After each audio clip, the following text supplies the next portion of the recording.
حضرت غوث پاک رضی اللہ تعالیٰ عنہ، حضرت شیخ عبد القادر جیلانی محبوب سبحانی قندیل نورانی قدس سرہ نورانی کا کیا مقام تھا اولیاء اللہ میں، اور آپ کے زندگی کے چند گوشوں کو ہم جاننے کی کوشش کریں گے۔ سب سے پہلے تو ان کے والدین کریمین کے بارے میں کچھ آپ سماعت فرما لیں، پھر آپ خود اندازہ لگا لیں گے کہ آپ کی ولایت میں اتنی بڑی جو منزل آپ کو حاصل ہے، جو مرتبہ اور مقام حاصل ہے، اس کی وجہ کیا ہے۔ بتایا جاتا ہے کہ آپ کے والد ماجد بہت ہی متقی پرہیزگار آدمی تھے، اللہ کے بہت بڑے ولی تھے، ولایت کے اعلیٰ ترین مقام پر فائز تھے۔ ایک مرتبہ آپ سفر فرما رہے تھے اور فاقہ بھوک کا عالم تھا، اور بیٹھے ہوئے تھے کہ دیکھتے کیا ہیں کہ ندی کے کنارے سے ایک نہر سے سیب بہتا ہوا جا رہا ہے۔ آپ اسے اٹھاتے ہیں، اس کو تناول فرماتے ہیں، لیکن جیسے ہی تناول فرمایا خیال آتا ہے کہ یہ میں نے کھا لیا، کس کے باغ کا ہوگا، میں نے اجازت نہیں لی، جبکہ وہ ایسا پھل تھا جو ٹوٹ کر گر چکا اور بہہ جا رہا تھا، ضائع ہو جاتا تھا۔ اور شریعت کے حکم کے مطابق جو آدمی 3 دن سے زائد بھوکا فاقہ ہو اور اس کو کھانے کی چیز نہ ملے تو حرام کا بھی کوئی چیز ہو تو اس کے لیے بقدر اپنی بھوک مٹانے کے، زندہ رہنے کے لیے جتنا کھانا ہے اتنا کھانے کی اجازت ہے، اس کے لیے اجازت کھا سکتا ہے۔ لیکن اس کے باوجود جبکہ شریعت اجازت بھی دے رہی ہے، لیکن آپ نے تناول فرمانے کے بعد بے چین ہو گئے، بے قرار ہو گئے، اور اس کے باغ کے مالک کی تلاش میں جس جانب سے بہتا ہوا سیب آیا تھا اس کے مقابل چلے جاتے ہیں۔ جاتے ہوئے دیکھتے کیا ہیں کہ ایک باغ ہوتا ہے، وہ نہر کے پاس سے اس کا گزر تھا، نہر کا اس باغ کے پاس سے، تو آپ سمجھ جاتے ہیں کہ ہو نہ ہو یہ سیب اسی باغ کا ہوگا۔ ڈھونڈتے ہوئے اس باغ کے مالک کے پاس جاتے ہیں۔ وہ مالک بھی معمولی نہیں ہوتے، وہ بھی اللہ والے بہت بزرگ ہوتے ہیں۔ جب یہ نوجوان آ کر پوچھتے ہیں کہ حضرت مجھ سے غلطی ہو گئی، آپ کا ایک سیب نہر سے بہتا ہوا آیا تھا، میں نے آپ کی اجازت کے بغیر اس کو کھا لیا، آپ مجھے معافی کس صورت میں مل سکتی ہے وہ بتا دیں، یعنی آپ مجھے کیسے معاف کر سکتے ہیں، مجھے معاف فرما دیں، میں وہ کام کرنے کے لیے، وہ قیمت ادا کرنے کے لیے تیار۔ تو ان کے والد سمجھ جاتے، وہ جو باغ کے مالک تھے وہ سمجھ جاتے ہیں کہ یہ نوجوان کوئی معمولی نہیں ہے، یہ تو ایک ہیرا ہے، کیونکہ جوہر ہی ہیرے کو پہچانتا ہے۔ وہ بھی ایک ولی تھے، انہوں نے ولی کو پہچان لیا اور کہنے لگے کہ دیکھو ایک صورت ہے کہ میں تم کو معاف کروں گا کہ میرے باغ کی چند سال تک آپ نگرانی کرنا ہوگا، اس کی باغبانی کرنی ہوگی، میں تم کو معاف کر دوں گا یہ قصور تمہارا۔ وہ خوشی سے راضی ہو جاتے ہیں۔ اگر یہ صورت نکل آتی ہے کہ میں کئی سال تک اس کی نگہبانی کروں، باغبانی کروں تو مجھے معاف کر دیا جائے گا تو مجھے منظور ہے، اللہ کے یہاں عذاب سے مجھے ڈر ہوتا ہے، وہاں جواب میں نہیں دے پاؤں گا، اللہ کے سامنے ٹھہرنے سے میں ڈرتا ہوں۔ چنانچہ وہ جو مدت قرار پائی تھی اس کے دوران آپ ہمیشہ محنت سے دل لگا کر کام کرتے اور اپنی عبادت میں، ذکر وغیرہ میں ہمیشہ مشغول رہا کرتے۔ جب مدت ختم ہوتی ہے تو آپ آتے ہیں اور آ کر عرض گزار ہوتے ہیں کہ آپ نے مجھ کو معاف کر دیا۔ تو وہ کہتے ہیں ہاں میں تمہیں معاف کر دوں گا، لیکن ایک شرط ہے وہ پوری کر لو تو پھر میں تمہیں معاف کر دوں گا۔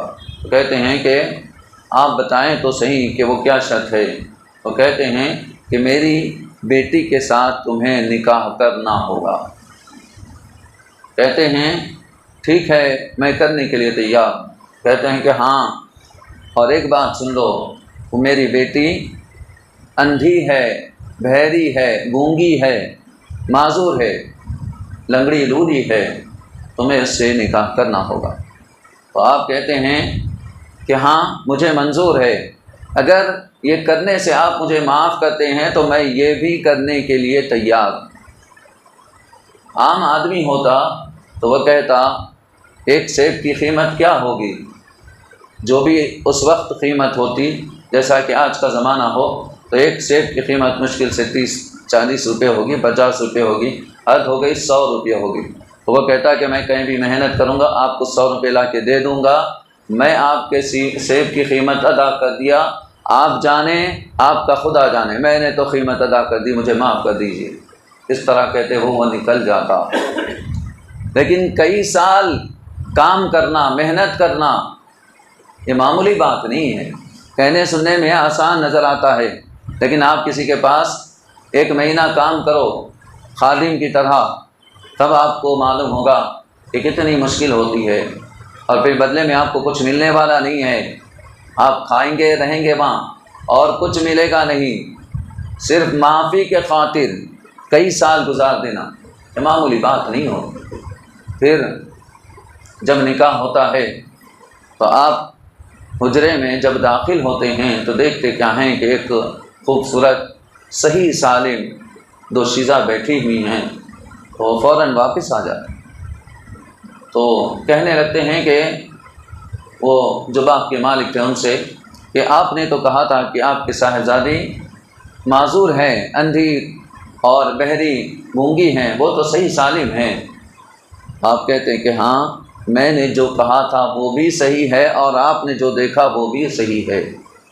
وہ اس طرح کہ میری بیٹی کبھی کوئی غلط کام کی طرف اپنی نگاہ نہیں اٹھائے، نامحرم کو آپ نے نہیں دیکھا، اور کان سے اس طرح بہری ہیں کہ کبھی کوئی غلط بات، گالی گلوچ یا کوئی نامحرم سے بات اس نے سنی نہیں، اس سے بات نہیں کی، اور گونگی اسی طرح ہے کہ وہ کوئی غلط بات، کوئی غلط کلام اپنی زبان سے نہیں نکالی، غیر محرم سے اس نے بات نہیں کیا، اور لنگڑی لولی اس طرح ہے کہ کوئی ناجائز کام، کوئی حرام کام کی طرف اس نے قدم نہیں بڑھایا، اور کسی ناجائز کام کی طرف اس نے ہاتھ نہیں بڑھایا۔ تو ایسی نیک، ایسی پارسا، یہ والدہ ماجدہ ہیں غوث اعظم دستگیر رضی اللہ تعالیٰ عنہ۔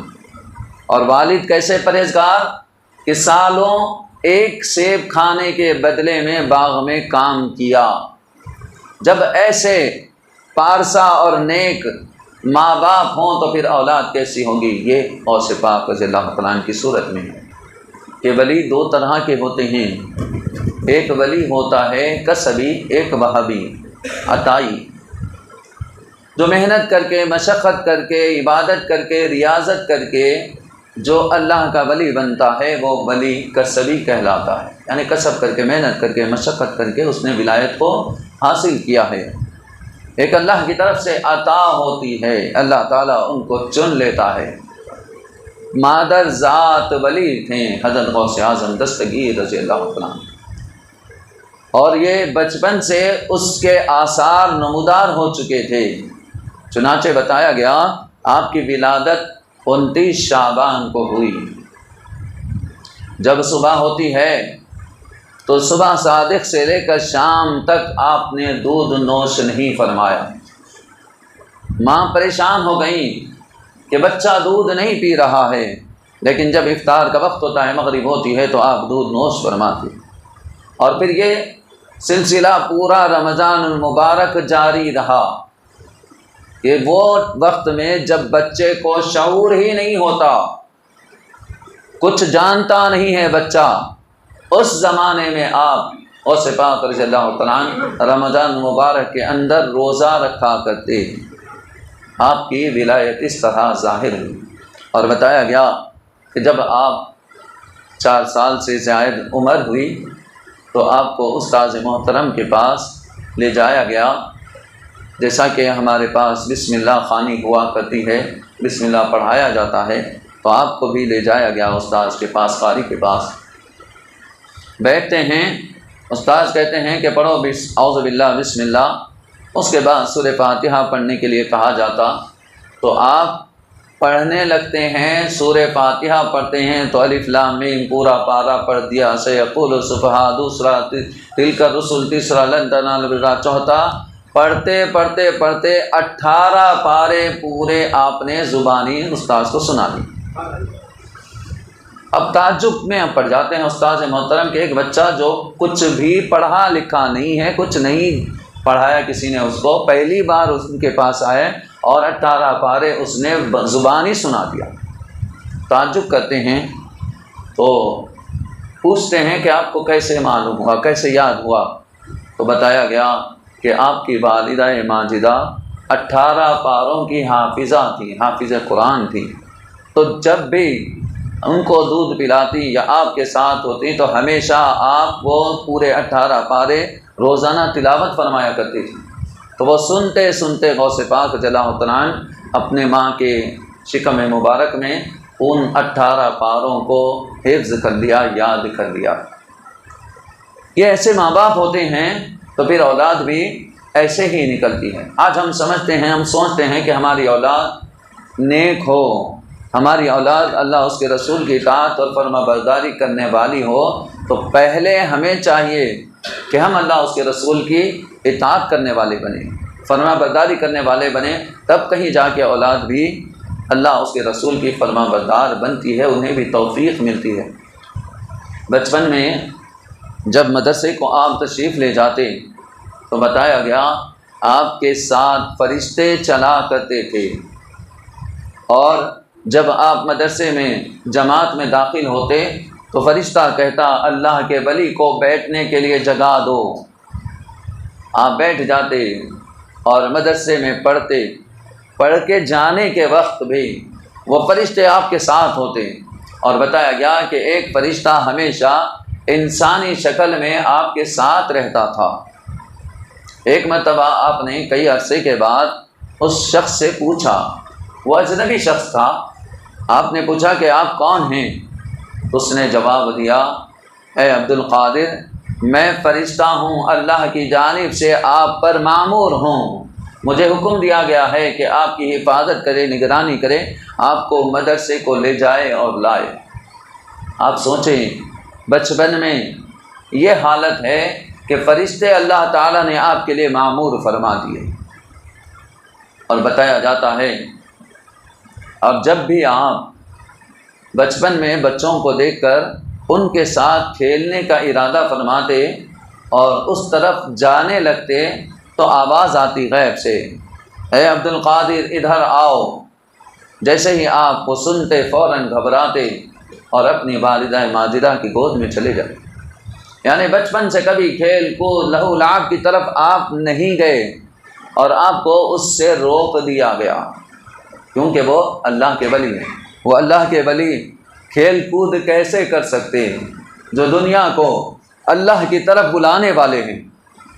وہی کھیل کود میں لہو لعب میں کیسے لگ جاتے؟ تو بچپن سے آپ کا یہ عالم تھا۔ بتایا گیا ایک مرتبہ آپ ایک گائے کے پیچھے جا رہے تھے، اب جیسے بچپن میں اکثر بچے کھیلتے ہوئے یا پیچھا کرتے ہوئے چلے جاتے ہیں، آپ بھی جا رہے تھے کہ دیکھتے کیا ہیں، جنگل میں وہ گائے چلی جاتی ہے، اور تھوڑی دور جانے کے بعد وہ گائے پلٹتی ہے اور کہتی ہے، اے عبد القادر، اللہ نے تم کو اس کام کے لیے تو پیدا نہیں کیا۔ آپ کہتے ہیں کہ مجھے بہت ہی زیادہ حیرانی، تعجب ہوا، میں گھبرا گیا اور فوراً بھاگتا ہوا دوڑتا ہوا اپنے گھر کو آیا، اور آنے کے بعد آپ گھر کی چھت پر چڑھ جاتے ہیں تو دیکھتے کیا ہیں، حج کا مہینہ تھا، حج کا وقت تھا، عرفات کا میدان آپ کو نظر آ گیا، اور وہاں پر آپ نے لوگوں کو، حاجیوں کو عرفات کے میدان میں کھڑے ہوئے دیکھا۔ آپ غور کریں، حضرت غوث پاک رضی اللہ تعالیٰ عنہ کا مکان جیلان میں یعنی ایران میں تھا۔ ایران سے آپ نے عرفات کا میدان دیکھا، سعودی عرب میں، کوئی قریب کا مقام نہیں ہے، ہزاروں میل کا فاصلہ ہے، پھر اس فاصلے کے درمیان بے شمار پہاڑ وغیرہ بے شمار چیزیں ہیں، وہ تمام چیزیں آپ سے ہٹا دی گئیں، ان پردوں کو ہٹا دیا گیا، آپ ملاحظہ فرما رہے تھے، دیکھتے ہی ہیں۔ اس کے بعد آپ فوراً اپنے والدہ ماجدہ کے پاس آتے ہیں اور عرض گزار ہوتے ہیں کہ امی جان، مجھے اجازت دیجیے کہ میں اللہ کا دین سیکھنے کے لیے بغداد جانا چاہتا ہوں اور وہاں پر اللہ والوں سے ملاقات کرنا چاہتا ہوں۔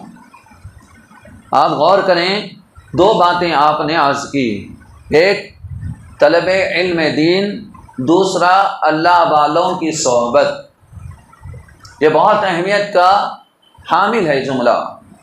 صرف آپ تعلیم حاصل کر لیں گے تو اللہ کا قرب حاصل ہو جائے، یہ ضروری نہیں ہے۔ اللہ والوں کی صحبت بھی ضروری ہے۔ یہ اللہ والوں کی صحبت بندے کو اللہ سے ملاتی ہے، اور ہر ولی عالم ہوتا ہے، اور ہر عالم ولی ہو یہ ضروری نہیں۔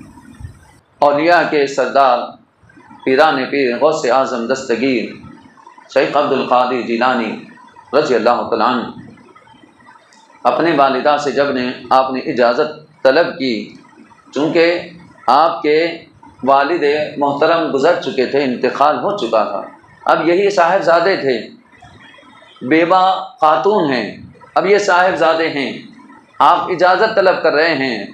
ماں کی ممتا اور اس کی محبت کیسی ہوتی ہے، آپ تو جانتے ہی ہیں۔ اپنے بیٹے کو چھوٹی عمر میں اتنی دور جانے کی اجازت دینا معمولی بات نہیں ہے۔ انہوں نے اللہ کے خاطر، ان کے والدہ ماجدہ نے ان کو اجازت دی، اور اجازت دیتے وقت ان کا جب سامان وغیرہ سب تیار کر دیا، پیسے چند 40 دینار، بعض روایت میں 100 دینار آپ کے کپڑے میں، کرتے کے اندر سی دیتی ہیں آپ، اور کہتی ہیں کہ دیکھو بیٹا، کیسے بھی حالات ہو جائیں، ہمیشہ راست گوئی سے سچ بات کہنا بیٹا، ایک نصیحت کرتی ہیں اور رخصت فرما دیتی ہیں۔ آپ قافلے کے ساتھ نکل جاتے ہیں بغداد کی طرف۔ راستے میں، جیسا کہ آپ حضرات کئی مرتبہ یہ واقعہ سن چکے ہیں، اس کو مختصر کہتے ہوئے آگے بات کو بڑھاتا ہوں کہ راستے میں ڈاکو آ جاتے ہیں، پوچھتے ہیں، ایک ڈاکو آ کر پوچھتا ہے کہ تمہارے پاس کیا ہے، تو آپ کہتے ہیں کہ میرے پاس 100 دینار ہیں۔ تو وہ ان کے کرتوں کو دیکھتا ہے، کپڑے دیکھتا ہے، جوتے اتارنے لگاتا ہے، پگڑی اتارنے لگاتا ہے، دیکھتا ہے سب کہیں نہیں معلوم۔ اب وہ اپنے سردار کے پاس ان کو لے جاتا ہے۔ لے جانے کے بعد سردار کہتا ہے کہ تمہارے پاس کیا ہے، نکالو۔ تو کہتے ہیں 100 دینار۔ وہ کہتا ہے کیا تم میرے ساتھ مذاق کر رہے ہو، تم جھوٹ بول رہے ہو، یہ جھوٹ بول رہے ہو، یہ کہنا تھا کہ آپ کو جلال آ جاتا۔ اور کہتے ہیں کہ دیکھو تم ایسی بات نہ کہنا، میں جھوٹ نہیں کہتا، میری ماں نے مجھے اس کی نصیحت فرمائی ہے، اور وہ پیسے میرے اس کرتے کے اندر میری ماں نے سی رکھا ہے، اور آپ نکال کر بتاتے۔ تو وہ جو ڈاکوؤں کا سردار تھا، وہ آپ کے اس جملے سے، آپ کی اس گفتگو سے اتنا متاثر ہوتا ہے، اتنا متاثر ہوتا ہے، وہ کئی سال سے ڈاکہ ڈال رہا تھا، کئی ہزاروں لوگوں کو لوٹ لیا تھا، لیکن جب اس نوجوان سے، اس بچے سے جب اس نے یہ کلام سنا، یہ بات سنی، تو ایسا متاثر ہوا، وہ کہنے لگا ایک ماں سے کیا ہوا وعدہ یہ بچہ ایسا نبھا رہا ہے، اور میں اتنا بڑا آدمی ہو کر اللہ کی نافرمانی کر رہا ہوں، ہمیشہ اس کی نافرمانی میں لگا ہوا ہوں، اور چور ڈاکہ ڈال رہا ہوں، ماں لوٹ رہا ہوں۔ اس کے دل پر ایسے ضرب لگی کہ فوراً لرزاں و ترزاں ہوتا ہے، اور آپ کے دست اقدس پر توبہ کرتا ہے، اور سارے ڈاکوؤں کو بلا کر کہتا ہے کہ دیکھو اب میں یہ ڈاکہ زنی چھوڑ رہا ہوں، اب تمہارا اختیار ہے، تم جو چاہے کرو، میں اس سے الگ ہو جاتا ہوں۔ تو سارے ڈاکو کہتے ہیں کہ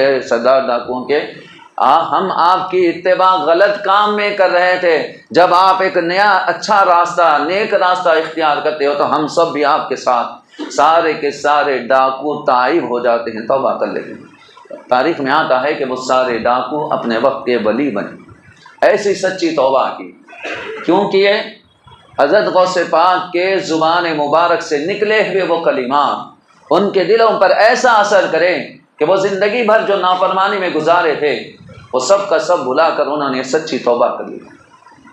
اور آج تعلیم کے لیے ہمارے پاس جو معیار ہے، جو طریقہ کار ہے وہ دیکھیں۔ اور غوث پاک کی تعلیم کے بارے میں ہم جب دیکھتے ہیں تو کوئی بھی مماثلت نظر نہیں آتی، کوئی بھی اس سے ملتی ہوئی بات ہمیں نظر نہیں آتی۔ آج ہم دنیا کی تعلیم کے خاطر لاکھوں ہزاروں روپے خرچ کرنے کے لیے تیار، یہاں تک کہ اپنے بچوں کو دوسرے ملک کو بھیجانے کے لیے بھی تیار ہیں، لیکن دین کا علم حاصل کرنے کے لیے محلے کی مسجد تک بھی بھیجانے کے لیے تیار نہیں ہیں۔ غوث پاک رضی اللہ تعالیٰ عنہ ہیں کہ اپنا ملک چھوڑ کر، اپنے عزیز و اقارب کو چھوڑ کر، اپنے رشتہ داروں کو چھوڑ کر صرف اللہ کے خاطر اللہ کے دین کو سیکھنے کے لیے نکل جا رہی ہیں۔